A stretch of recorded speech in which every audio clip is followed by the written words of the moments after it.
Já está, não é? Uhum. Posso clicar aqui numa coisinha. Continuo a gravar. Então, Sim, está boa a gravar. noite a todos. Boa noite a todos. Em nome da ADCAP, Associação para o Desenvolvimento da Cooperação em Arqueologia Peninsular, nós agradecemos muito ao nosso conferencista de hoje.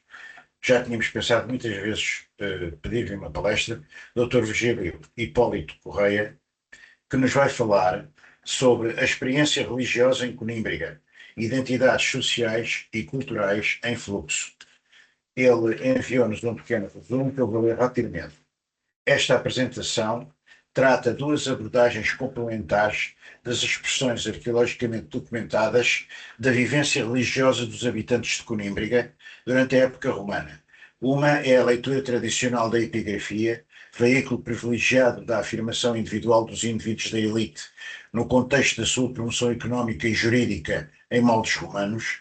A outra é a leitura do fenómeno não expresso dessa e de outras afirmações no quadro urbano, no sistema de cenários urbano, e do que essa leitura nos informa das dissonâncias, dos conflitos, em suma, das heterarquias que subjazem entre os séculos I e III à transformação das sociedades locais em comunidades perfeitamente integradas no mundo romano. Esta reflexão foi apresentada pela primeira vez em 2023 na Universidade Carlos III de Madrid, no contexto de um congresso internacional integrado no projeto RICO, Religion, The Individual and the Communities, coordenado por Jaime Alvar. O autor, Virgílio Hipólito Correia, é um arqueólogo formado nas Universidades do Porto e de Coimbra. Trabalhou no Serviço Regional de Arqueologia do Sul, do Instituto Português do Património Cultural e, posteriormente, no Museu Monográfico de Conímbriga, que dirigiu entre 1999 e 2017. A sua investigação toca variados temas, das idades do bronze e do ferro ao período romano e à gestão do património. Destacam-se os seus trabalhos sobre epigrafia pré-latina do sudoeste da Península Ibérica, a ourivesaria arcaica e a cidade de Conímbriga, nomeadamente sobre a arquitetura doméstica e sobre as últimas fases de ocupação da cidade. Atualmente é arqueólogo no Museu Nacional de Conímbriga, investigador integrado no Centro de Estudos Clássicos e Humanísticos da Universidade de Coimbra e membro correspondente do Instituto Arqueológico Formal. Muito obrigado, Virgílio, amigo Virgílio. Eu vou fechar o meu microfone para o meu amigo ter a palavra. Obrigado pela apresentação, obrigado pelo convite. Tenho imenso gosto em participar e, portanto, na apresentação já está o contexto em que esta investigação surgiu e já foi apresentada e, portanto, se eu não fizer nenhuma asneira absolutamente desastrosa, vou tentar partilhar a apresentação que vos vou fazer, que o diz que está a preparar uns slides e não sei se já estão a ver. Já, muito bem. Então, esta investigação integra-se no que eu tenho encarado como a necessidade de diversificar as análises que se fazem sobre o registro arqueológico clássico da arqueologia que tradicionalmente se faz nos sítios romanos. E essa diversificação faz-se, em minha opinião, cruzando várias análises. Todas elas de muito mérito, e neste sentido não vou apresentar nada que tenha eu descoberto, limite-me a transmitir conhecimentos que outros em campos específicos foram decantando, foram selecionando da evidência de Conímbriga, que é importante, mas pelo cruzamento dessas várias evidências, e esse cruzamento muitas vezes, devido aos silos em que a investigação arqueológica decorre, esse cruzamento por vezes não é feito, esse cruzamento parece-me dar origem a outras maneiras de ver. Mudou o slide. Então Está bem. E, portanto, vou tentar dividir esta minha apresentação nos seguintes 4 aspectos. Como é que os cultos indígenas sobrevivem em Conímbriga? Qual é o impacto da introdução do culto imperial? Porque assim, como veremos, é uma novidade. E como é que a religiosidade, a piedade individual dos indivíduos se exprime na cidade, quer na esfera privada, quer na esfera pública. E como tentarei explicar, nos espaços comuns ou intersticiais, naqueles espaços públicos que acabam por ter uma determinada visão, nos espaços privados que acabam por ter uma determinada expressão pública, nos espaços comunais, digamos assim, e como é que isto evolui ao longo do tempo. Ora, há uma peça que está publicada desde os anos 70, que é este pequeno objeto que vem, que foi na altura mais enigmático do que é hoje, porque entretanto o nosso conhecimento de outras questões evoluiu e, portanto, podemos dizer sobre esta pequena cabeça humana, muito geometrizada, e que foi encontrada num extrato de demolição/abandono de um edifício no século III da nossa era, ou seja, temos razões para pensar que este objeto foi utilizado, se não produzido, certamente utilizado, de alguma forma considerado objeto de culto até muito tarde, entre aspas, no período romano,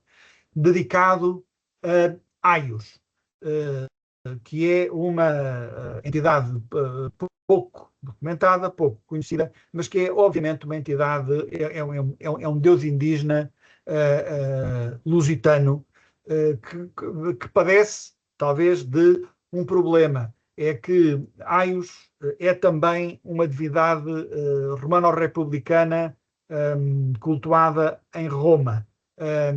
Não, é uma questão de homonímia, certamente, e que aqui se manifesta. E é interessante porque a utilização deste ex-voto, é disso que se deve tratar, desta cabeça geometrizada isolada, é obviamente parte daquele conjunto de representações que abrange basicamente toda a Península Ibérica, porque também abrange quase toda a Europa, da representação das cabeças cortadas, que é algo que não se compreende completamente, digamos assim, tem obviamente a ver com o sacrifício humano, com a manipulação dos cadáveres, que é alguma coisa que era comum na prática ritual dos guerreiros, chamem-lhe o que quiserem, celtas, indo-europeus, ou podemos ir à procura dos etnónimos específicos por aí afora, mas que está documentado na região também, nesta imagem que vem, que é o famoso tesouro de chão de lamas, que é uma coisa que foi encontrado talvez a 15, 20 quilómetros de Conímbriga, que está hoje no Museu Arqueológico Nacional em Madrid, e que também tem estas representações das cabeças cortadas e que aparecem em muitas regiões, com muitas expressões diferentes. E é interessante ver que aparece nesta circunstância e, como digo, com este aspecto especial de dizer que foi alguma coisa que foi utilizada em pleno período imperial romano. E, portanto, isso é interessante como esta sobrevivência acontece. E esta sobrevivência abre-nos a porta para outras questões, para outros aspectos dessas sobrevivências indígenas, das quais uma é esta inscrição que foi também encontrada nos anos 70, que se conserva no Museu Monográfico de Conímbriga, e que tem este aspecto interessante, porque nos abre a porta para duas coisas. Uma é a compreensão de um fenómeno local que terá ocorrido, outro nos abre a porta para uma interpretação diferente do que é que nós sabemos sobre estas povoações, sobre estas populações, o que é que efetivamente sabemos ou não sabemos, o que é que as fontes antigas nos transmitiram ou não nos transmitiram. Ora, esta inscrição, que está completa, aqui não temos dúvida nenhuma, já vamos ver algumas de que temos dúvidas, mas desta não temos dúvidas nenhumas, e sabemos, não tenho aqui uma fotografia do reverso da peça, mas acreditarão em mim, que isto é uma inscrição que foi preparada para ser integrada num edifício. Ou seja, era uma placa que estava, de alguma forma, colocada numa parede, obviamente, para ser lida. E o que é que esta inscrição nos diz?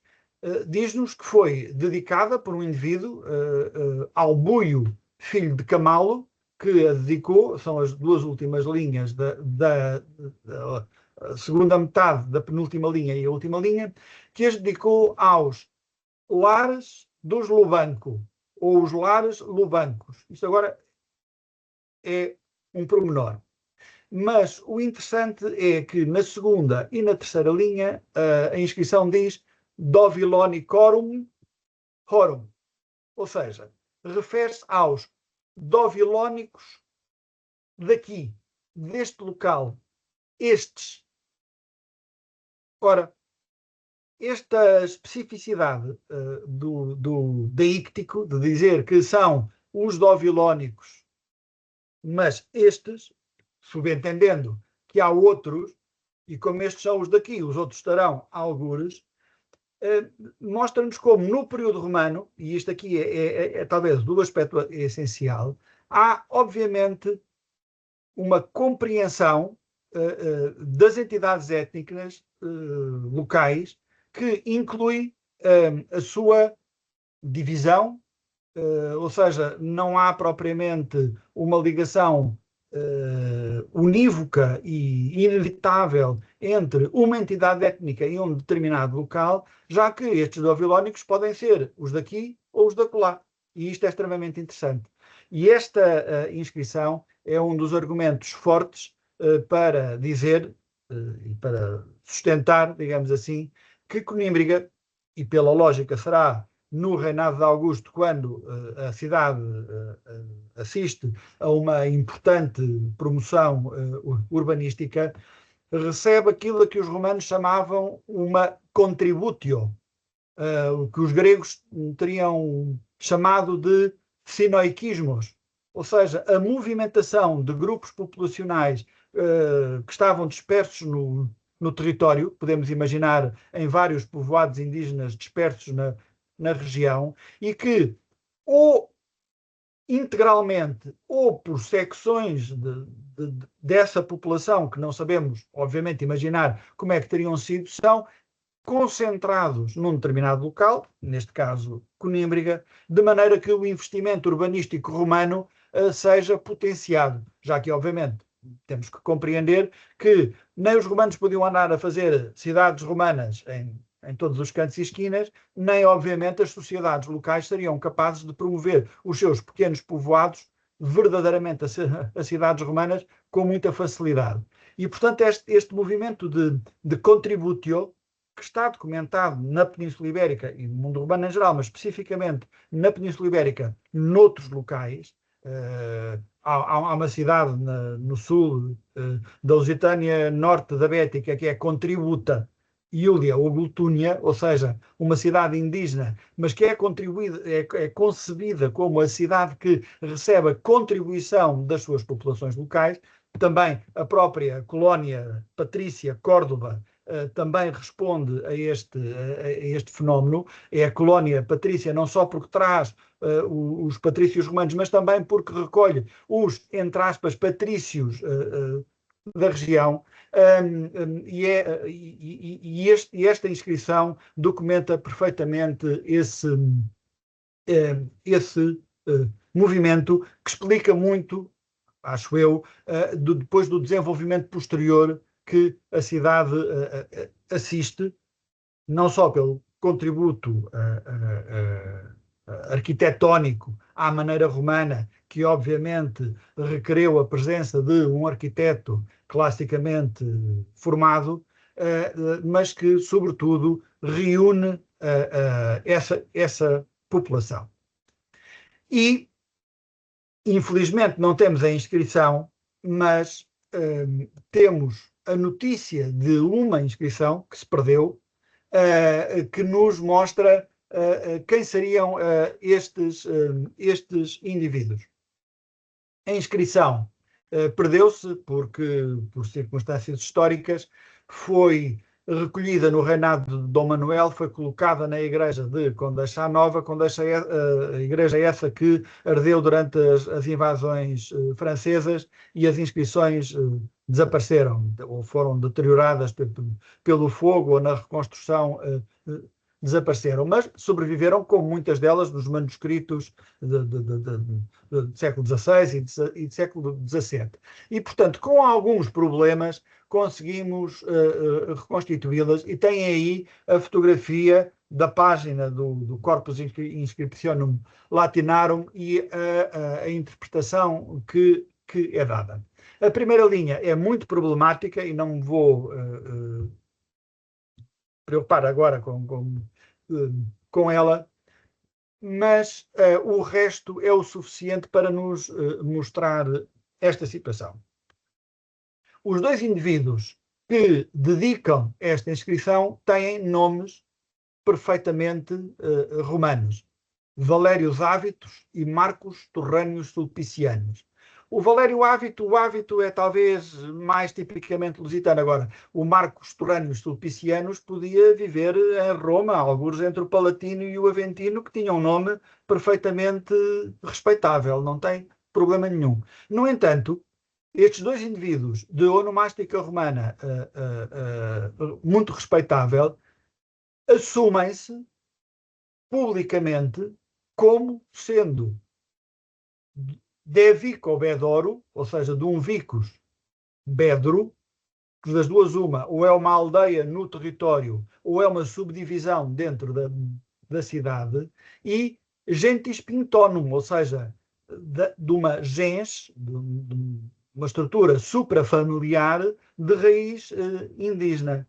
E aqui é que está a questão que me parece interessante, que é que estes indivíduos são simultaneamente capazes, e demonstram-no, de alguma coisa que diz respeito à sua história familiar, serem dos primeiros aderentes à elite da sociedade romana, e simultaneamente manterem as suas raízes de ligação às suas estruturas territoriais e suprafamiliares locais indígenas. E é isto, acho eu, que é saliente no que depois vemos no próprio urbanismo de Conímbriga.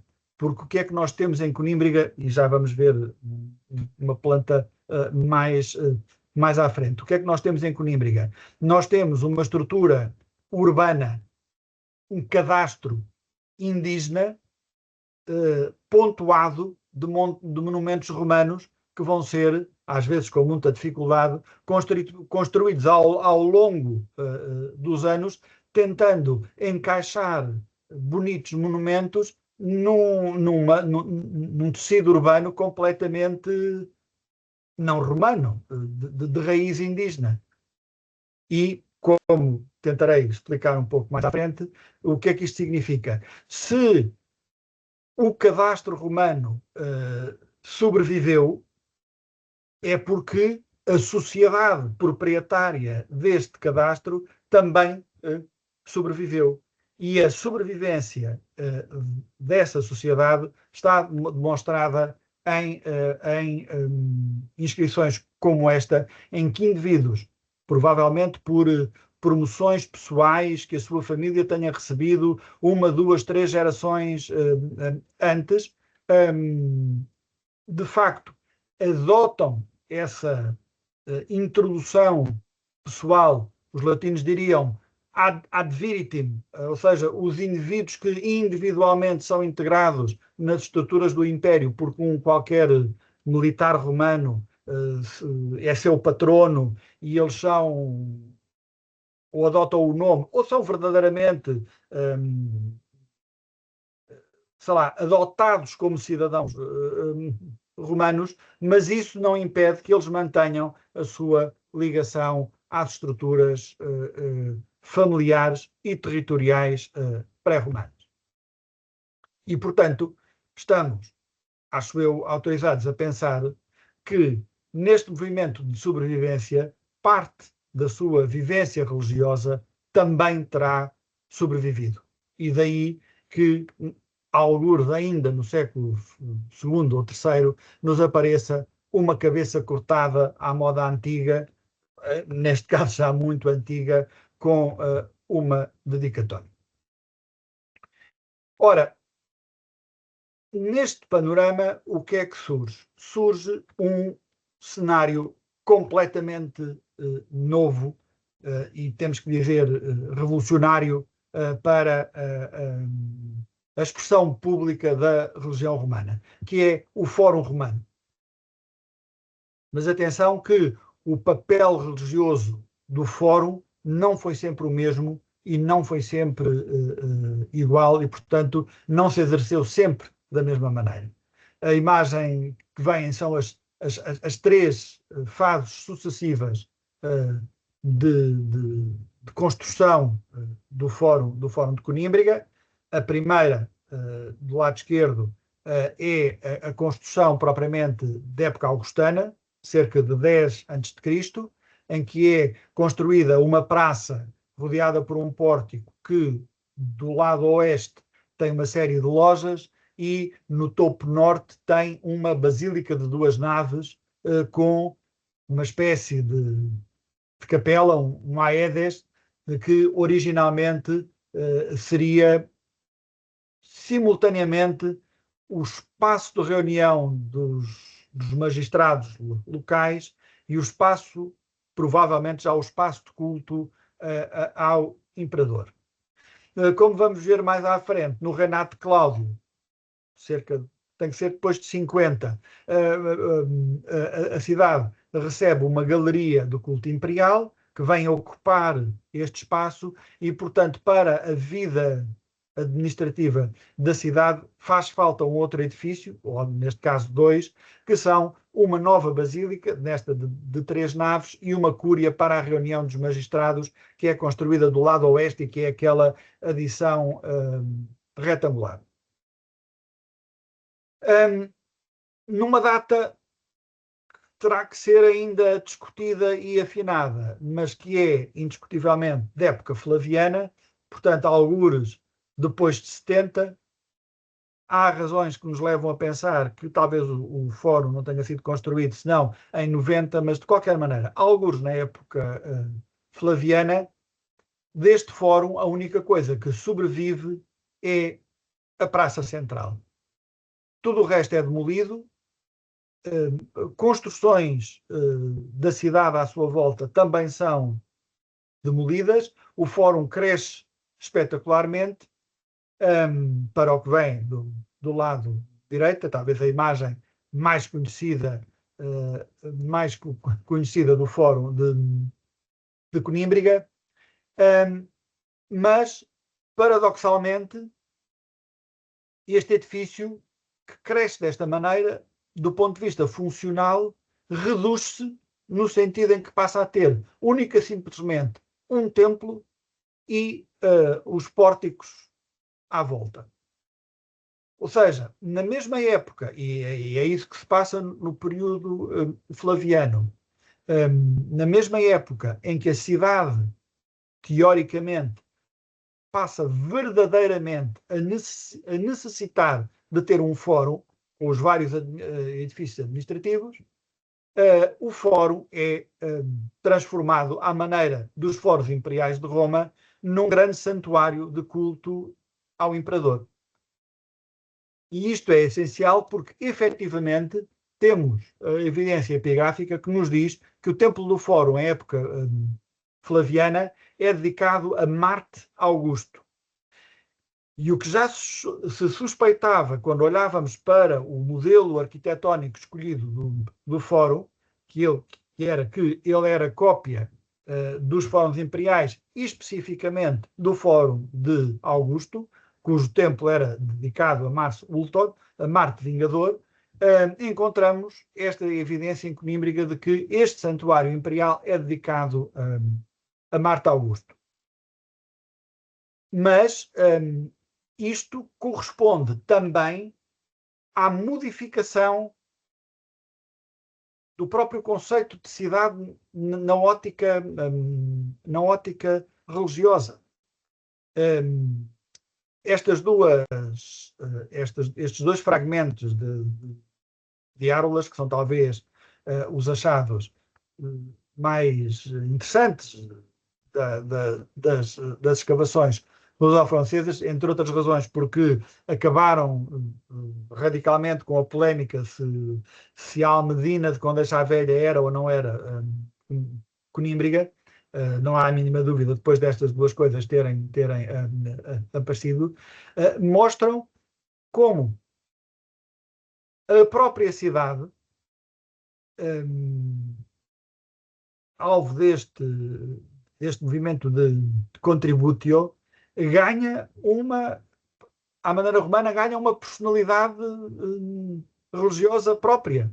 E daí que se façam dedicatórias que provavelmente estariam instaladas ou no criptopórtico ou em templetes junto à entrada do fórum, dedicadas ao Gênio de Conímbriga, no caso do lado esquerdo, ou a Flávia Conímbriga e aos seus lares. Ou seja, este fenómeno romano de promoção urbana, para além, obviamente, das realidades demográficas, urbanísticas e arquitetónicas que, obviamente, a construção da cidade implicava, tinham também este segundo efeito de a cidade ganhar uma presença no imaginário dos seus habitantes, uma presença autónoma. É óbvio que nós não temos formas imediatas de avaliar o que é que estas dedicatórias públicas, atenção, dedicatórias públicas, mas cariz individual. Estamos a falar de pequenos objetos, de pequenas dedicatórias. Infelizmente, num caso e noutro, perdemos a identificação dos dedicantes, mas estes objetos não são o produto de compromissos públicos, de compromissos cívicos. Não é a cidade ou os administradores, entre aspas, da cidade que colocam uma homenagem a si próprios ou à sua cidade. Não, isto são mostras, são indícios de devoções pessoais à cidade enquanto tal, porque estamos a falar de pecinhas que tinham 20, 30 centímetros. É uma dedicatória individual. O que lhes dá este aspecto verdadeiramente é mais que curioso, é verdadeiramente misterioso. Ou seja, como é que um indivíduo, um pequeno grupo de indivíduos, pensava a cidade de tal ordem que se encontrava na necessidade de a vir cultuar. Na mesma circunstância em que, e agora voltamos à questão do culto imperial, em que os imperadores, a família imperial, se impõe na cidade como sendo o centro da vivência religiosa. A imagem que vem é o que resta do que terá sido o programa, a galeria da família imperial instalada no Fórum de Conímbriga no período claudiano. E é possível datar isto relativamente bem do período claudiano, depois de 50 da nossa era, porque a senhora muito fragmentada que está do lado direito é a Agripina Minor, que era simultaneamente neta de Augusto, irmã de Calígula, sobrinha de Cláudio, e que se casou com o dito Cus Cláudio, e que depois foi a mãe de Nero, que está representada com o diadema, ou seja, já era Agripina Augusta depois de se casar com o Cláudio e de receber o título. E o que é que esta galeria nos mostra, além desta ilustre senhora, que devia ser uma megera, desta ilustre senhora? Mostra aquilo a que nós normalmente chamamos a cabeça de Augusto, é verdade. A forma como a estátua nos chegou mostra que tentava representar Augusto, mas os especialistas em escultura dizem-nos que originalmente aquela cabeça, e em um parênteses, é interessante porque nós desta estátua temos a cabeça e o bloco dos pés, perdemos tudo o resto, perdemos o tronco, mas desta cabeça era originalmente um Caio, um Calígula, que provavelmente depois do assassinato de Calígula é remodelado para se parecer com o Augusto. Como os Joleo-Cláudios eram todos muito parecidos, não era muito fácil a um escultor mudar as mechas do cabelo para uns se parecerem como outros. Estaria originalmente representado como magistrado. O bloco dos pés mostra isso. Seria, portanto, um togado creio que com a caixa dos documentos ao pé, e seria originalmente um Caio, Calígula, depois remodelado em Augusto. A estátua que mostra a conservação oposta é a que vem do lado esquerdo. Provavelmente seria um Cláudio representado em pose divinizada.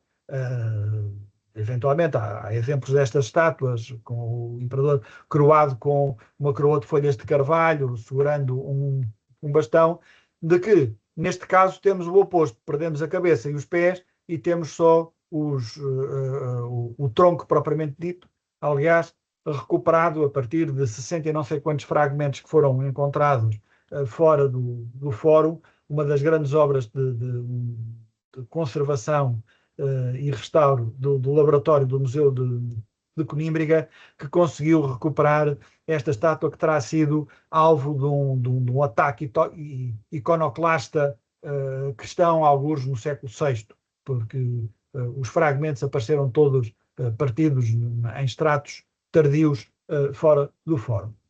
E temos depois a cabeça daquele indivíduo que é provavelmente um Nero jovem, ou seja, um Lúcio Domício Enobarbo na época em que é adotado por Cláudio, porque era filho da sua mulher e era simultaneamente seu sobrinho neto. A genealogia deles de facto era uma coisa absolutamente fatal, e que apareceu não no fórum, mas noutro sítio. Mas a identificação do Nero é possível, em algum aspecto plausível, mas não é garantida, até porque com Nero sim, devido à damnatio memoriae, a iconografia é limitada e não há muitos pontos de comparação. O que é interessante é que, tirando de facto o aspecto do possível Nero, esta galeria de membros da família imperial judeo-claudiana apareceram no Fórum Flaviano. Ou seja, a grande remodelação arquitetónica de finais do século I não implicou a elisão do que era a imagem religiosa do culto imperial anterior. Houve, obviamente, o cuidado, é isto que temos que dizer, houve, obviamente, o cuidado de ir recuperar estas imagens e de as colocar no novo quadro arquitetónico, obviamente adicionado com as esculturas da época flaviana, aliás, todas elas monumentais, ou seja, de escala colossal, maior do que o natural, que decoravam esse fórum. E, portanto, estamos aqui a ver como, tal como no período flaviano se imita o modelo arquitetónico do reinado de Augusto, também os indivíduos que de alguma forma fazem eco dessa família, também nas suas representações transitam para o novo fórum. E este movimento de conservação, digamos assim, é mais importante quer do que a transferência de uma dinastia para outra. Se pensarmos um bocadinho, acho eu que é fácil de compreender que, sobretudo, numa margem do império, como é a Lusitânia, e dentro da Lusitânia, Conímbriga, os aspectos dinásticos não são importantes, a ideia de império e de dinastia reinante é mais importante do que se é fulano ou se é beltrano, que isto assim sobreviva. E que estas noções de sobrevivência da expressão religiosa existiam e eram importantes, é-nos mostrado, por exemplo, por esta peça, em que uma determinada entidade divina, não sei como é que lhe hei de chamar, senão assim, uma entidade divina, os remetes, é qualquer coisa que não está documentada em mais sítio nenhum, nem sequer há grandes semelhanças linguísticas com alguma coisa que conheçamos.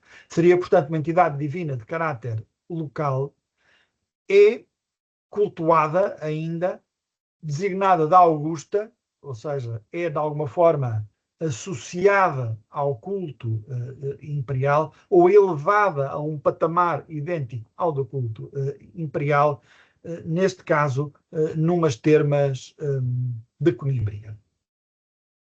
E a difusão social destas práticas é-nos mostrado por outras evidências epigráficas como esta. Isto é um fragmento de uma inscrição que apareceu nas imediações de Conímbriga.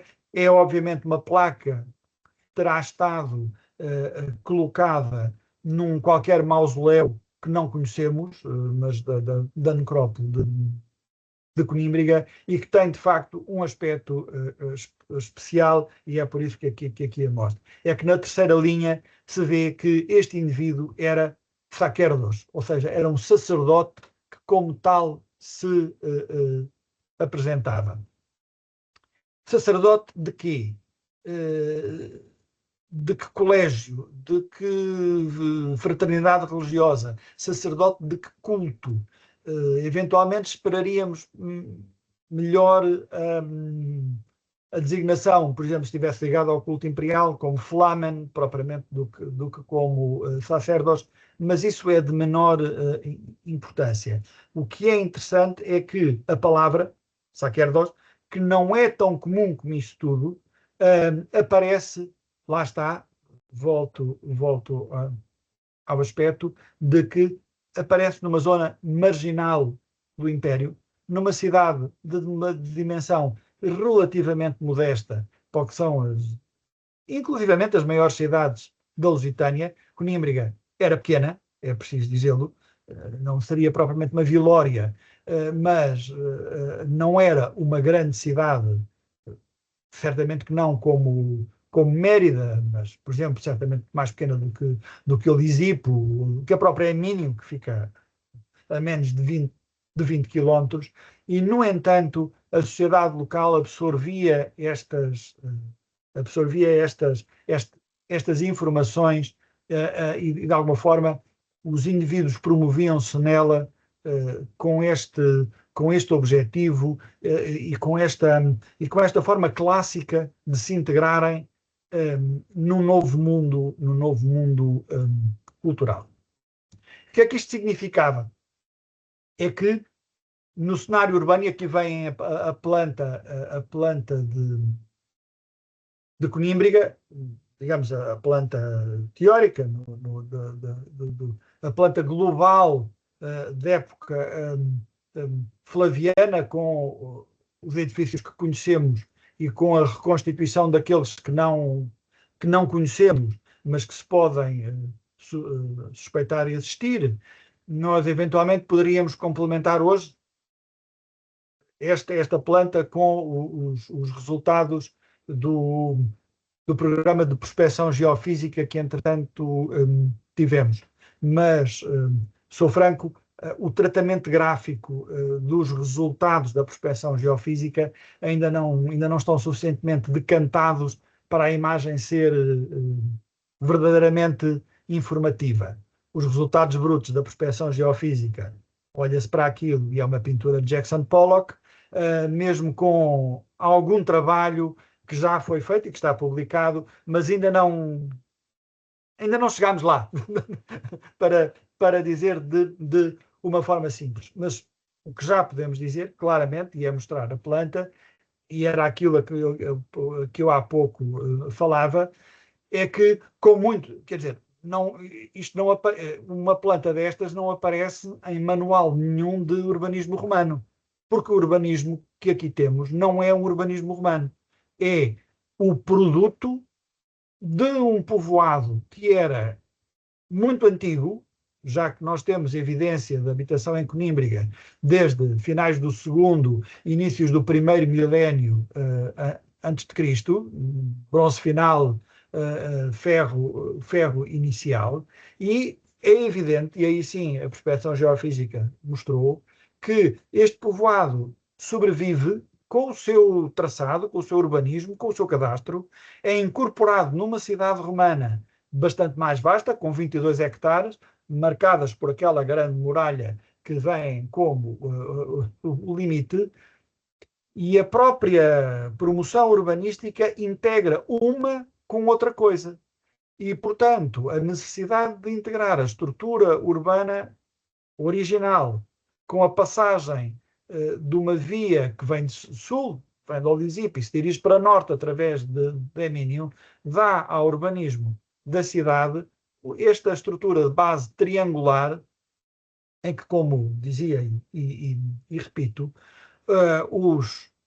é preciso dizer, os pobres dos arquitetos romanos tiveram que tentar encaixar com muita dificuldade os seus monumentos e, portanto, não puderam fazer nada perfeitamente hipodâmico, nada intelectualizado, tiveram que colocar os monumentos e colocar os edifícios como podiam, com alguns resultados relativamente bizarros.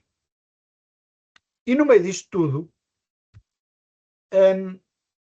sobreviveram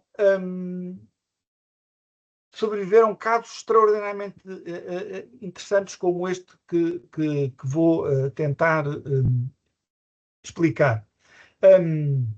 Nós temos uma peça que já mostro, que foi encontrada nas escavações dos monumentos nacionais e depois, posteriormente, com algumas informações, foi atribuída a um ponto específico da cidade, que é, não sei se vem a setinha, que é esta pequena edícula que fica e que está aqui, que fica na Rua do Fórum, na rua entre o Fórum e as Termas. Ora, essa área corresponde ao modelo das áreas dedicadas aos lares compitales em Roma, ou seja, aos lares dos bairros de Roma. A organização compitalícia em Roma era fortíssima, esteve sujeita a diversas eventualidades, já que numas alturas foi proibida, porque os magistrados romanos encaravam essas organizações como organizações revolucionárias que lhes dificultavam a vida de gestão da cidade. Depois, noutras ocasiões, nomeadamente com Augusto, foram recuperadas e autorizadas, mas com regras mais estritas. Mas sabemos que também existiam noutras cidades romanas, e naquele princípio de quando vemos um vicus mencionado em Conímbriga, não sabemos se este vicus é uma aldeia do território ou se é uma subdivisão urbana, temos razões para pensar que assim existisse. E temos outra peça, que é a deposição ritual do vaso fálico neste edifício em frente. É isto que nos leva a pôr a hipótese de que realmente tenha havido um santuário vicinal de um modelo sui generis em Conímbriga, de que têm aqui a dita cuja Ara, que estão, obviamente, o seu estado de conservação está longe de ser o melhor, mas a peça em si não estranharia em cidade romana nenhuma. Esta coroa de louros é, de facto, o item definidor do que são as aras dedicadas aos lares compitales. E aqui temos a foto do achado e o aspecto atual do dito cujo vaso fálico que foi dedicado. E isto permite, como uma hipótese, reconstituir o que seria o aspecto deste santuário vicinal, posto ao pé do fórum, este polo de sociabilidade social e religiosa, posto imediatamente à margem do local da religiosidade oficial. O fórum, não sei se vem a seta, quando eu a movimento, ou seja, o fórum está aqui e imediatamente do fórum, num cruzamento de ruas na cidade, como seria absolutamente típico, digamos assim, de um santuário compitalício em Roma ou noutro local, teríamos a Ara colocada no meio da rua, a zona de reunião marcada pela deposição ritual do vaso fálico, da escola onde os membros da agremiação compitalícia se reuniriam, a zona das refeições comuns, porque para os romanos, por visto em todo lado, em Roma e nas províncias, a realização de banquetes comunitários, de refeições comunitárias, era uma forma essencial de sociabilidade destas agremiações, chamemos-lhe oficiosas, e logo ao lado, verdadeiramente uma caupona, foi identificada muito bem nas escavações dos anos 70, e que, de alguma forma, estes elementos que nós aqui encontramos cobrem as várias evidências que nós temos da literatura romana de como é que estas agremiações funcionavam. Os aspectos valentes, digamos assim, os aspectos de agência que estas agremiações oficiosas das cidades tinham, que é especialmente interessante de encontrar numa cidade onde, na origem, nos parece encontrar um fenómeno de contributio, ou seja, isto sobrevive porque é a forma de as comunidades que são reunidas na cidade manterem os seus processos tradicionais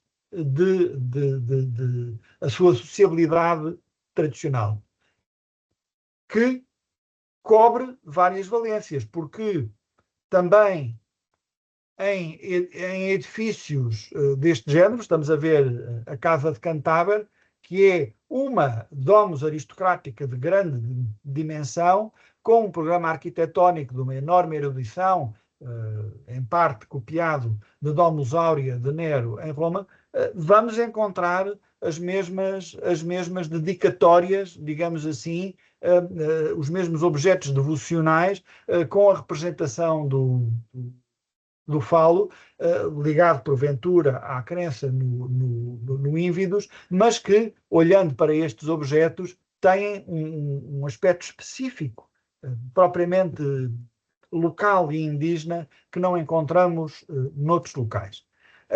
E que temos, obviamente, também muito diversificadas a evidência destas agremiações, não só como esta teria sido do ponto de vista vicinal, mas também, não propriamente profissionais, mas de outros fóruns sociais.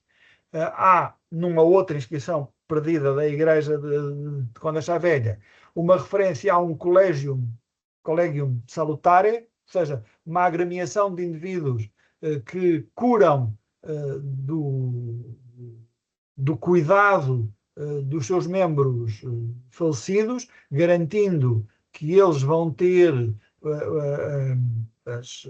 digamos assim, o cuidado adequado com pós-mortem, no sentido em que vão ter um funeral bem organizado e as suas cinzas vão ser ritualmente depositadas em qualidade, e isso existiu em Conímbriga, como sabemos, por essa inscrição perdida, e sabemos que também na cidade houve pelo menos mais uma, quer dizer, deve ter havido mais, porque estas coisas eram muito comuns, mais uma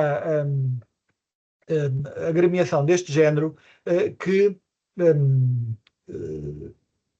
numa determinada altura os seus tesoureiros, os arcarii desta agremiação, fizeram esta pequena dedicatória a Minerva. Infelizmente não sabemos qual era a finalidade desta agremiação, mas se é um conjunto de arcari, de tesoureiros, digamos assim, é porque era uma coisa que já tinha uma determinada estrutura formal importante.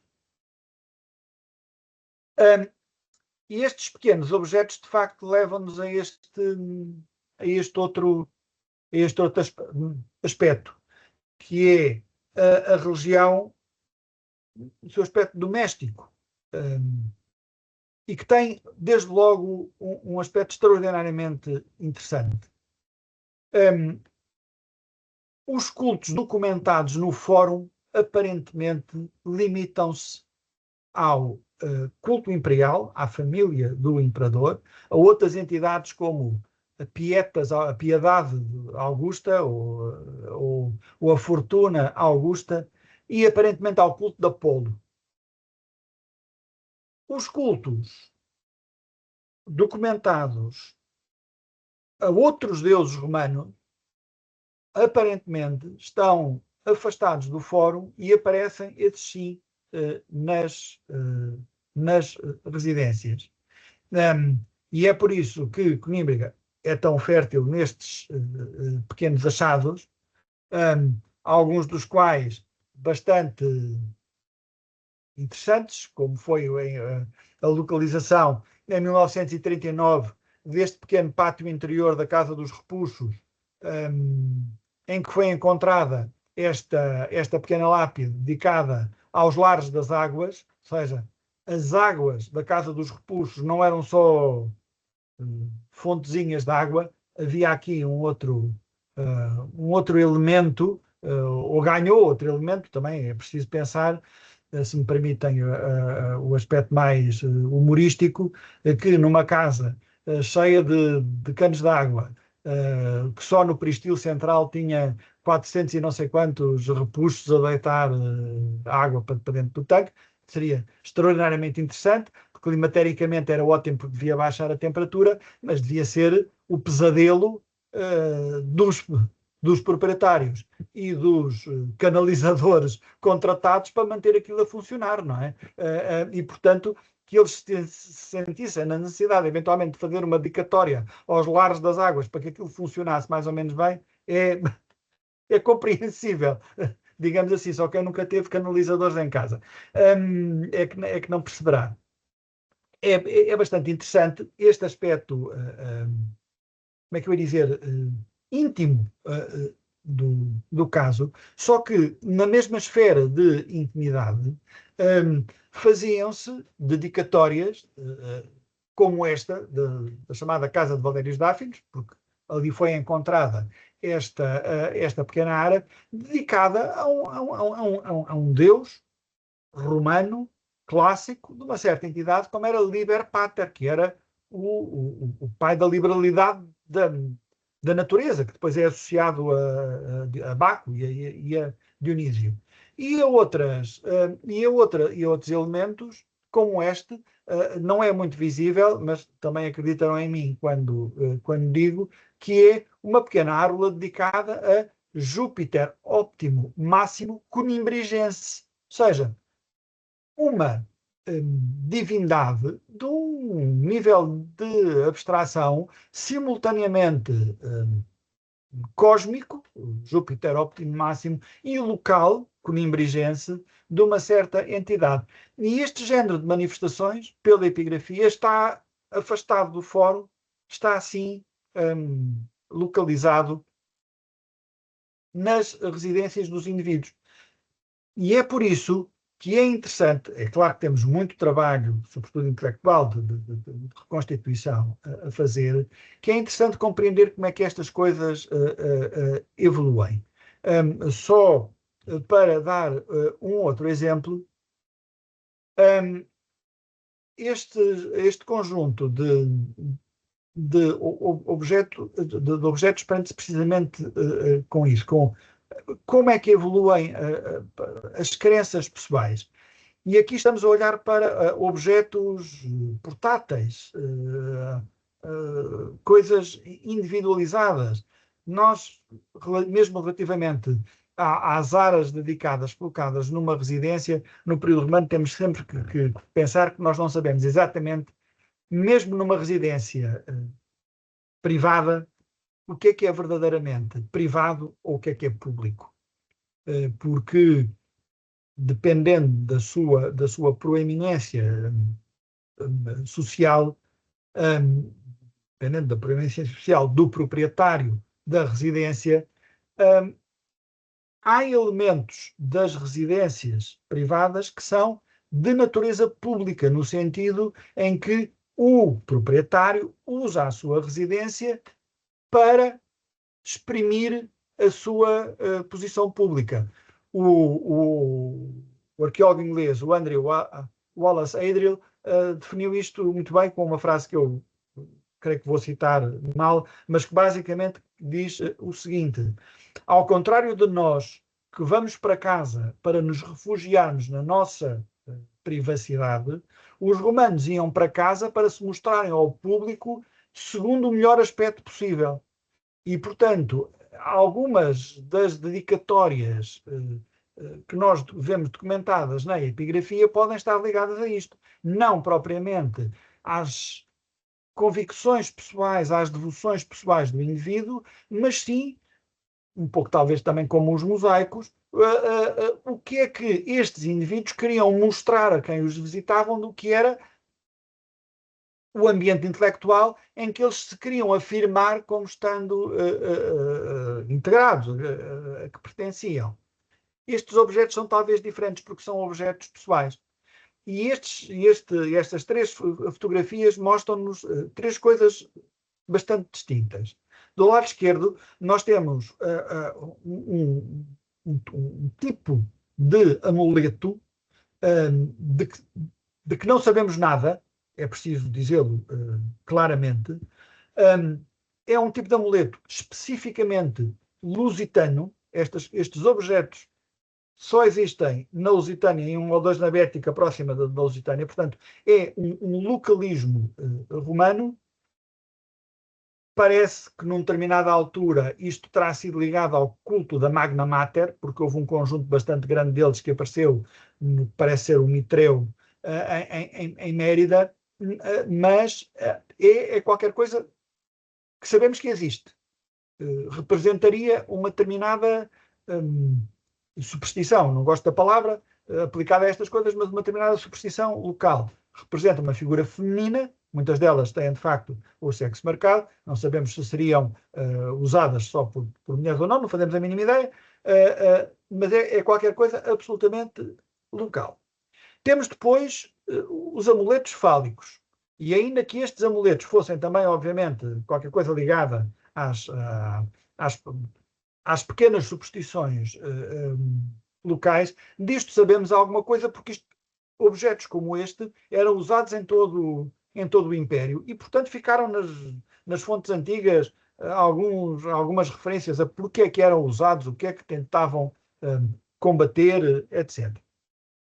E temos depois, do lado direito, uma peça que foi recentemente identificada na coleção do Museu Nacional de Arqueologia, que é uma chamada pedra mágica. É um objetozinho de lápis lazuli que mostra muito mal representada a Afrodite Anadiomna, ou seja, a Afrodite a sair do banho desnuda. Deve ser, portanto, um objeto ligado ao erotismo, à sexualidade, e com uma inscrição em caracteres gregos à volta, que o mais interessante que tem, sobretudo a do reverso, é que não significa nada, porque é uma inscrição inventada. Não são palavras, são letras somadas, acrescentadas umas às outras. Alguma coisa que conhecemos muito bem dos papiros mágicos gregos, que têm coisas deste género, e se dúvidas tivéssemos, na palavra que está no reverso, Adonai, é uma palavra de origem caldaica e até um certo ponto bíblica, que é utilizada nesta magia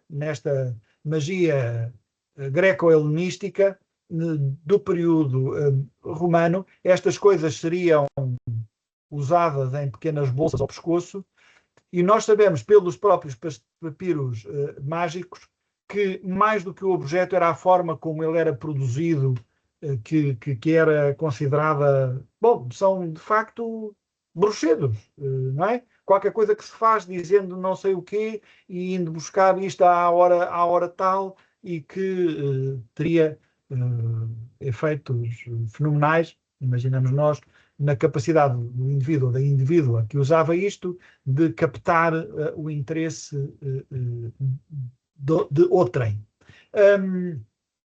Ou seja, este aspecto inclusivamente da variabilidade e da capacidade das crenças pessoais de se ligarem dentro do mundo romano a esferas bastante diversas, e podemos perfeitamente imaginar que estes objetos foram todos eles utilizados por pessoas diferentes, mas simultâneos, ou seja, é essa variabilidade a que temos que admitir para o período, e podemos, acho eu, extrapolar essa variabilidade também para as manifestações que acabámos de ver, da dedicatória ao Deus Y, ao Deus X, na sua casa, a forma como os indivíduos se relacionariam com o próprio fórum ou com os outros locais da devoção religiosa que tinham. E é daqui realmente que nos abre a porta a um projeto em aberto, a um projeto de investigação futuro, mas que não é redutível a um programa de investigação concreto a dizer vamos fazer isto. Não, temos que esperar que a evidência nos surja de diversos pontos de escavação, de achados que vão ocorrendo na própria cidade, e que nos permitam, hão de permitir, esperamos, comparar estes três cenários, não é? O cenário privado, o cenário que eu chamo comunal, e que, como vimos naquele exemplo em que eu particularizei, pode, apesar de tudo, ser muito evidente, e é talvez este o ponto essencial, é que a cidade tinha, obviamente, outros cenários de exercício religioso, das tais heterarquias, ou seja, as práticas fora da caixa, as práticas fora do que se esperava, e que complementariam, obviamente, aquilo que é mais conhecido do cenário público, do Fórum Romano, neste caso sabemos dedicado a Marta Augusto, mas que com outros tempos que terão existido na cidade, não faziam, e este é o ponto essencial que eu gostaria de deixar. Com toda a sua importância, a imagem clássica do templo romano, do Fórum Romano, não fazia todo o cenário da devoção religiosa, da prática religiosa numa cidade provincial como Coimbra. Pronto, era o que vos queria dizer. Vou parar a apresentação.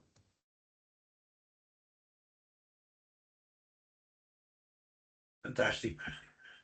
Ficamos pelo menos eu, que não sou uma pessoa que tenha estudado nesta época, fiquei muito interessado por precisamente ver quantos problemas ainda há para resolver e, sobretudo, a este nível da religião oficial centralizada no fórum e das religiosidades, digamos, mais específicas de cada família, de cada grupo.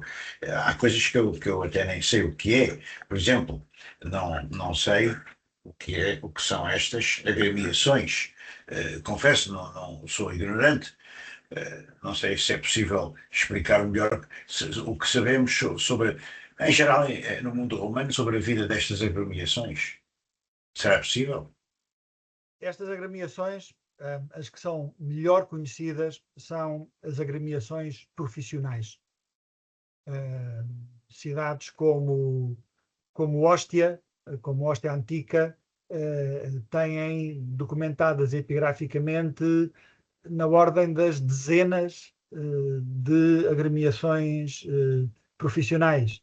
E uma atividade como, por exemplo, a construção naval, só a construção naval tinha uma dezena de agremiações profissionais, já que havia a agremiação profissional dos tipos que faziam as cordas, havia a agremiação profissional dos tipos dos carpinteiros, e depois havia verdadeiramente todas as especialidades que possamos imaginar, havia uma agremiação profissional que obviamente se multiplicavam de acordo com, primeiro, a realidade demográfica de base, não é?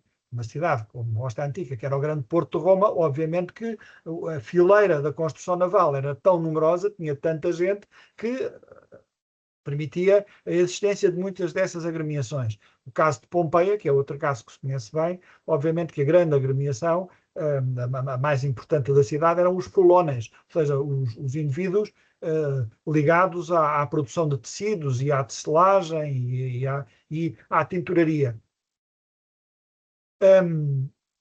Em Conímbriga, as que estão documentadas é o tal Collegium Salutare, ou seja, era uma agremiação de indivíduos que se cotizavam para pagar os funerais uns aos outros, quer dizer, o que sabemos globalmente é isto, e haveria, pelo menos, não seriam os mesmos, imagino, uma outra que não sabemos para que é que servia, só sabia que os seus tesoureiros, se calhar naquele ano, conseguiram acertar as contas e aquilo batia certo, então fizeram um agradecimento a Minerva por terem somado 2 com 2 e terem encontrado 4. Estou a ironizar, claro, mas seria essa a questão. No caso específico de Roma, que é bem conhecido em Roma, é muito mal conhecido fora de Roma. Há também a questão geográfica. A cidade de Roma era imaginada como um aglomerado de bairros. No centro destes bairros estavam normalmente cruzamentos de ruas e nestes cruzamentos havia os lares compitales, ou seja, aquelas encruzilhadas da cidade eram imaginadas como tendo de facto uma, uma presença transcendental e que os habitantes daquele bairro, sei lá, a um certo ponto em Lisboa também acontece, não é? Com os bairros e com as marchas e com isto, etc. O que sabemos também em Roma é que isto foi por vezes combatido pelo Senado. Creio que foi César que proibiu a atividade a atividade capitalícia, proibiu estas associações, depois Augusto recuperou-as com muitas normas, e pronto, e tinham os seus magistrados anuais, que eram eleitos e tinham, não se sabe exatamente o pormenor como é que isso existia, mas tinham responsabilidades locais. Supõe-se que provavelmente com a limpeza das ruas, com a segurança viária, e em todos os casos, quer nas associações profissionais, quer nestas associações compitalícias, a promoção da sociabilidade entre os indivíduos, a promoção de jantares públicos, de refeições públicas, era um elemento essencial, porque, de facto, uma das coisas que está sempre presente é o triclínio comum. Há um famoso edifício em Ostia, que é o dito Casa Giotto dei Triclini, que é precisamente um grande edifício cheio de salas de refeição, de salas de jantar, preparadas para receber os triclínios, que serviria para isso. São, portanto, instituições de nível médio que dão às pessoas a possibilidade de. Isto agora é uma interpretação pessoal. Dão às pessoas a possibilidade de fugir das rígidas estruturas políticas romanas, tipicamente romanas, são algo fora e diferente da mera relação pessoal e familiar e, portanto, dão às pessoas meios de coesão social, como sabemos pelo caso de Roma e da Organização Compitalicia de Roma, às vezes contra, e aqui é que entra a heterarquia, contra as estruturas oficiais. E é isso que me parece extremamente interessante. De alguma forma, não sei, eram capazes de representar um bocado o papel que hoje em dia, por exemplo, os clubes de futebol representam, não é? É uma forma de comunhão social fora da estrutura rígida de uma sociedade como a romana. Obrigado. A Filomena Barata pediu a palavra. Filomena, estás aí? Levantaste a mãozinha?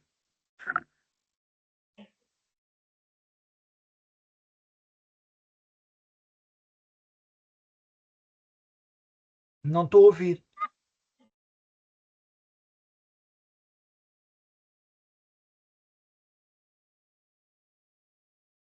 Tens que ligar o microfone, não se ouve nada.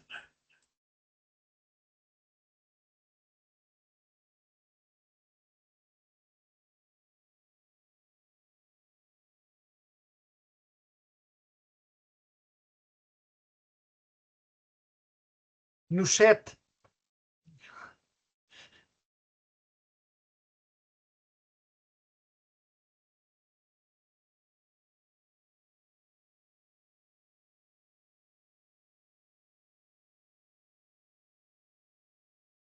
Estás a escrever?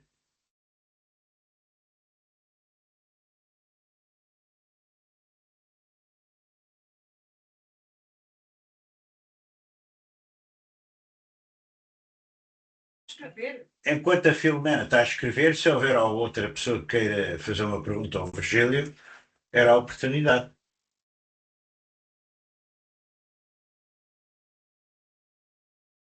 Eu gostei muito porque muitas vezes nós ouvimos colegas da época romana, já temos aqui convidado até colegas espanhóis também, que é o objetivo, não é?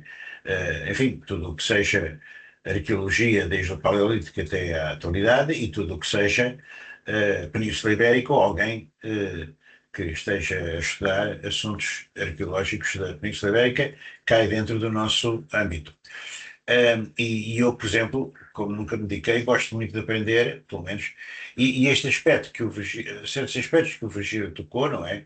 Que são, não é aquela descrição, às vezes habitual e um pouco para um não especialista da época, eventualmente menos interessante, que é descrever as cerâmicas ou descrever a tipologia, sei lá de quê, das construções, também é muito interessante, não é? Mas é preciso dar-lhe aquele toque de interpretação e de relação com outras localidades ou com outros assuntos que o Virgílio, de facto, eu já sabia que ia fazer, porque conheço há muitos anos e tenho a noção de que é uma pessoa com grande capacidade para isto e que está, então, extremamente embrenhado nestas matérias. Por isso agradeço muito, eu gostei muito, Um aprendi. prazer. Ora bem, E vamos lá ver se obrigado. eu é que agradeço. Talvez É, seja porque, como sabe, como o Vitor sabe, eu não comecei propriamente como arqueólogo clássico, não é? Eu não comecei no romano. Enfim, são eventualidades da vida, mas não. sim, a sua especialidade é a idade do ferro inicialmente, não Sim, é? sim, sim, sim, sim, sim. Mas depois, Claro. pronto, acabei por aterrar em Conímbriga. E eu já acho que me comparo com os meus colegas, e tenho colegas que estimo e aprecio imenso, eh, que se dedicam integralmente, ou quase ou desde a origem ao período romano, e eu acho que me comparo com eles como dois personagens de Agatha Christie. Alguns dos meus colegas são verdadeiramente como Hercule Poirot, não é?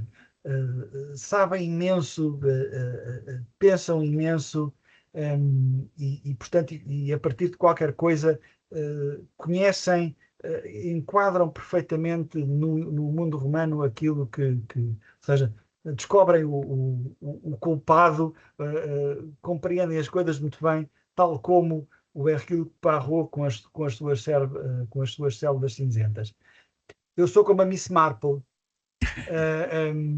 Quer dizer, só conheço, se vamos assim, Saint Mary Mead, neste caso não é Saint Mary Mead, é Conímbriga, e a partir da minha limitada experiência em Saint Mary Mead, em Conímbriga, tento compreender as coisas. Não sei se chego lá, se não, mas pronto, mas faço o que posso. Não, mas desculpa, ó, Filomena, só dizer isto. Essa questão de uma pessoa estar a trabalhar sobre a proto-história e depois entrar na época romana, não é? Que põe todo este problema da aculturação, etc., quer dizer, infinitos problemas, seja qual é a época histórica que nós estudemos, o encontro de civilizações são diferentes, e nomeadamente neste caso a integração num império, não é? É uma coisa fascinante. Eu sou franco, eu já tenho uma idade muito avançada, porque senão eu dedicava-me agora, entre outras leituras, a ler, nomeadamente até uma das coisas que me interessa, ou que gostaria, interessa-me por muita coisa, eu não posso entrar numa livraria, por exemplo, que é a religião romana. Gostava muito que o Virgílio, depois se lembrasse, caso não se lembre agora, de, no mail ou até de outra forma qualquer, indicar uma obra em que a gente possa iniciar-se nestes problemas da Sim, religião romana. Porque isso é muito interessante. Eu interesso muito bem também por história das religiões, claro, a história, no fundo, das crenças e das ideologias, não é? Bem, claro. bem. É eterno o ser humano. Muito obrigado. Sim, senhor.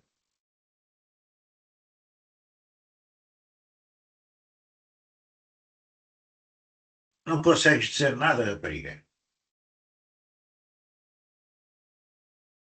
Muda.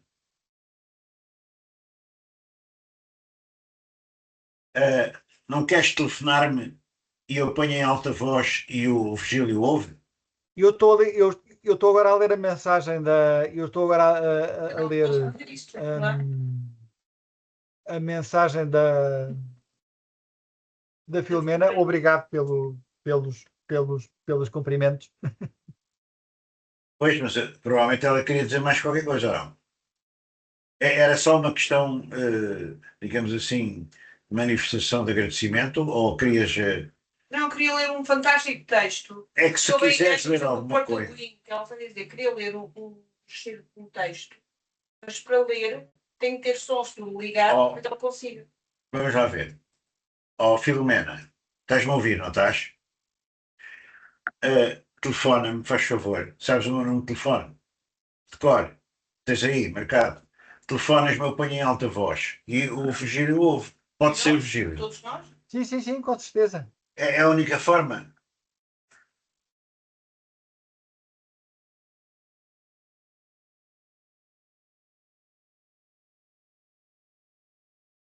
Olha, desculpa que te desliguei sem querer. Estou a telefonar-te a ti. Ok, vou pôr em alta voz.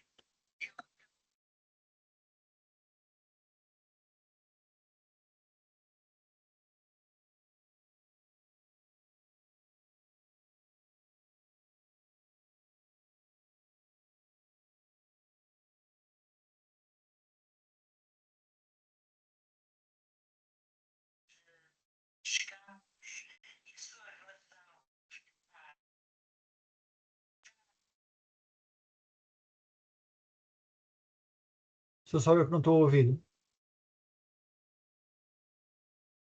Ou seja, como se faz ou se tenta, por um lado, Fala mais alto, se faz favor. Parece que o Virgílio não está a ouvir bem. Não de todo, de todo. Ah, E então tenho, pronto. parabéns, eu mando outra Ah, vez. e espera tenho lá. alto-falante no máximo. Agora, eu peço desculpa, estava com os meus auscultadores. Ó, Filomena, desculpa Não lá, faz isto é uma mal, improvisação. não faz mal. Isto é complicadíssimo. Não, é que eu estava com a ligação dos meus auscultadores e, portanto, o som só me aparecia nos meus ouvidos. Desculpa. Podes fazer o favor de repetir o que estavas a dizer de básico?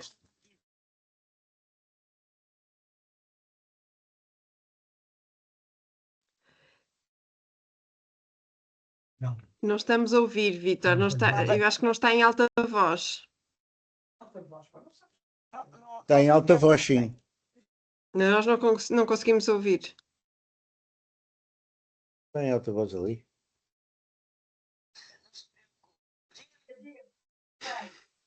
Pronto, paciência. Olha, peço The desculpa. computer says no. A tecnologia não nos está a ajudar. Não nos está a ajudar, não.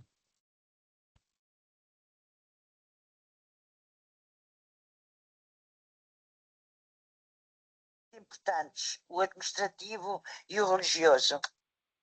E é muito difícil conseguir, já basta a dificuldade administrativa e como se faz a apropriação do território nesta fase, que é muito complexa, quanto mais tentar fazer as leituras religiosas que são fundamentais também nestes processos de colonização, entre aspas.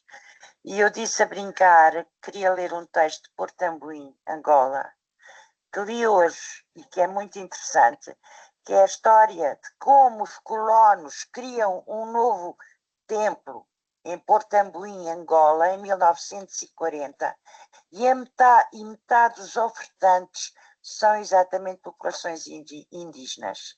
Não gosto dos riscos de anacronismos, mas é verdade que são fenómenos muito complexos. Como é que um determinado poder se impõe, por um lado, com poder que é oficial, até do ponto de vista religioso, mas como é que paralelamente se mantém uma estrutura de pensamento e religiosa que é também indígena. E, portanto, dou parabéns ao Virgílio, porque foi mesmo corajoso ao falar nos dois aspectos. Peço desculpa das condições. Obrigado.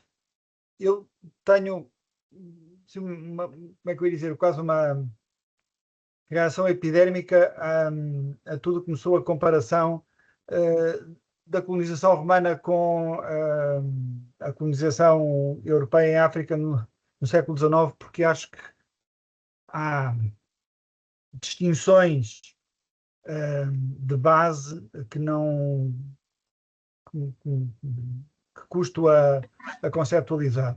E, por outro lado, tenho ideia que, inclusive, algumas das dificuldades sistemáticas que houve na compreensão de como é que a colonização romana existiu e funcionou, teve de facto a ver com essa tentativa do século XIX, inícios do século XX, de imaginar que são semelhantes e não são. Especificamente no caso de Conímbriga temos um problema suplementar, é que a quantidade de colonos individualmente considerados que nós realmente temos documentados em Conímbriga é igual a 0. Não temos nenhum colono romano em Conímbriga. Temos um tal Papírios, que alguns no século I, época de Augusto, mas que se calhar até nem era de cá, nem era de Conímbriga, era um indivíduo que veio de Mérida, fez aí uma dedicatória ao Divos Augusto e foi-se embora.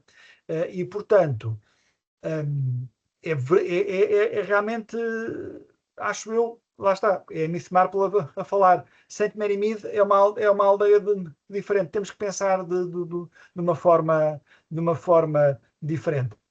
Terá havido conquista, terá havido passagem de militares romanos, indiscutivelmente. O fenómeno de adesão das elites locais ao modo romano de falar, escrever, pensar e construir, se calhar os modelos oitocentistas não nos servem.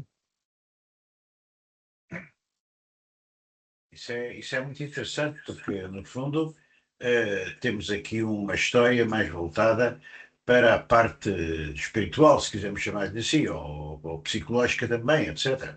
Ou seja, não se trata apenas de ver estes fenómenos de uma maneira mecânica, mas sim em tentar entrar dentro da mudança profunda, não é? Nós hoje, como estamos também numa época, agora não vou entrar nesse problema, mas como estamos também numa época de emergência de impérios ou de tentativas de certos impérios se consolidarem ou emergirem, não é? Temos os Estados Unidos, que já não sabemos muito bem para onde irão. Temos o problema da China, que é um grande império, não é? Um império antiquíssimo, vem pelo menos da Idade do Bronze. Temos outros por aí fora. E estamos, portanto, numa fase, porque se chegou-se a dizer que isso já se tem passado por muitas fases e as pessoas tentam inventar qual será, ou planificar, ou planear qual será o próximo evolução, o sentido da evolução da humanidade. Mas é sempre uma incógnita o futuro. Mas a verdade é que temos hoje alguns imperialismos, por assim dizer, que estão a querer manifestar-se. E, portanto, o exemplo do Império Romano é-nos muito interessante. Nós tivemos aqui uma palestra, mais até do que uma, mas principalmente uma palestra de uma colega que até está em Chicago, mas que é espanhola, e que estuda o mundo fenício. E ela disse uma coisa interessante: os fenícios fizeram o Mediterrâneo. Em que sentido é que ela iria dizer isto? É que eles unificaram de tal maneira a bacia mediterrânica, não é? Com a sua escrita alfabética muito mais simples, com, enfim, todo um conjunto de elementos muito importantes que, de algum modo, preludiam, não é? Depois estes outros esforços muito de outra abrangência, que acabou por se sobrepor, não é? E constituir um império, que é uma coisa fantástica, porque ia até ao Saara. Eu lembro-me de quando, em 1969, fui a Marrocos e fui ver Volubilis, não é? Fiquei ali impressionado com aquilo, e também para norte, não é? os romanos estenderam-se até nas ilhas, até na Grã-Bretanha, não é? Até à Sim. muralha de Adriano. Portanto, quer dizer, é qualquer coisa de espantoso, não é? É qualquer coisa de espantoso. E fundamental para compreender a nossa cultura, porque de facto nós somos ainda uma espécie de romanos aculturados pelo cristianismo que deu, que deu à civilização romana uma religião muito mais evoluída e Sim. intelectualmente importante, não é? E que consolidou, creio eu, ajudou a consolidar até certo ponto, não é? Depois a coisa partiu-se em vários bocados, Uhum. mas Não, mas é muito interessante este estudo da história, mesmo de épocas mais remotas, não é? Mas este estudo da história voltado para estes fenómenos, para estes problemas, para a problematização mais do que para a factualização, se me é permitida esta palavra assim um bocado improvisada. precisamente, adiro completamente a essa perspectiva. É levantar os problemas, não é dizer isto foi assim, não é como é que foi, ou seja, é a pergunta permanente de como é que foi e porquê, não é? Quer dizer, sim, senhor. Bem, eu não quero ser o único a falar, mas ninguém tem nada que queira murmurar. Somos poucos, porque temos sempre muito medo de que entrem pessoas que nos venham aqui. Escrever mais qualquer coisa. A Filomena queria falar mais qualquer coisa, mas tu tens aqui um problema tecnológico a impedir a comunicação, porque então o telefone é tudo muito esquisito. Eh, Podes é fazer uma coisa se quiseres. É, quando o vídeo. Mas eu quando publico os vídeos no meu canal do YouTube, eu creio que o Virgílio Aham. Sim, nos sim. já permitiu. Eu desativo os comentários. Pelo simples não, porque às vezes Pois, aqueles malucos que às vezes vêm pôr coisas aqui, a interromper-nos o trabalho, podem lembrar-se de ir para lá também defraudar as nossas intenções científicas com outras coisas. Mas ponho por isso desativo. Mas como é que se há de fazer? Há sempre a possibilidade de intercâmbio, vocês estão em contacto uns com os outros, não é? sim, sim, sim, Dentro sim, do sim, mundo humano. sim. Portanto, e nós todos no mundo da arqueologia, portanto. Eu sou um arqueólogo agora já tão velho que já estou um bocado atípico. Dedico-me a outras coisas além da arqueologia, mas continuo a gostar muito de arqueologia. Ou seja, eu fascino-me muitos temas. Porquê? Porque todos os temas, em última análise, se reportam uns aos outros. Os temas falam uns com os É. outros. Não há E, compartimentos estanques. e para mim é a grande vantagem que eu encontro na minha vida profissional é que ela me tenha impedido de ser especialista num termo, não é? A minha atividade profissional obrigou-me a trabalhar em diversas coisas e acho que, quer dizer, se alguma vez cheguei a alguma conclusão de interesse para as outras pessoas, terá sido por causa disso, porque nunca nada que eu aprendi aqui me foi inútil, quer dizer, às vezes até pelas formas mais ínvias, não é? Acaba por ser, espera, isto se calhar há aqui um mecanismo qualquer que ainda funciona também noutra função. E de facto, como o Vitor há pouco dizia, e bem, esta questão é difícil, a não ser que uma pessoa se dedique a períodos, a regiões tão estritas, que diga, não, não, eu só estudo isto e nada do que está antes ou depois me interessa, não é? Mas, sobretudo, a Idade do Ferro é, acho eu, a época por excelência em que uma pessoa tem que estudar o contacto entre culturas diferentes. A exposição das culturas às grandes correntes mundiais. É na Idade do Ferro que essas coisas, de facto, emergem com os fenícios, com os gregos, depois com os romanos. E, portanto, para mim sempre foi bastante natural depois compreender o período romano que tem obviamente um período clássico, digamos assim, mas nesta mecânica. E depois também, estranhamente, sei lá, quando eu era mais novo, não é? Se alguém me dizia, não, tu vais acabar a estudar suevos e visigodos e alta Idade Média. Isso é doido, não há mais piada nenhuma a isso, mas lá está. O facto também de sempre ter estado ligado profissionalmente a instituições de tutela do património e não propriamente de ser, sei lá, professor universitário e poder escolher o meu período de eleição, nunca tivesse essa circunstância, portanto, sempre estive a trabalhar em sítios arqueológicos abertos ao público e tinha que trabalhar para o público, não é? E, portanto, são os problemas que o património levanta que precisam de ser estudados para poderem ser bem explicados a quem visita, a quem quer saber mais. Acabei, de facto, a estudar a Alta Idade Média e suevos e visigodos. O mestre, o Carlos Alberto Ferreira de Almeida, rir-se-ia imenso, porque tínhamos assim uma certa discussão, de dizer, isso não interessa nada. E ele dizia, não, olha que isto é muito interessante. Estaria, ou está algures a divertir-se bastante com esta ironia do destino,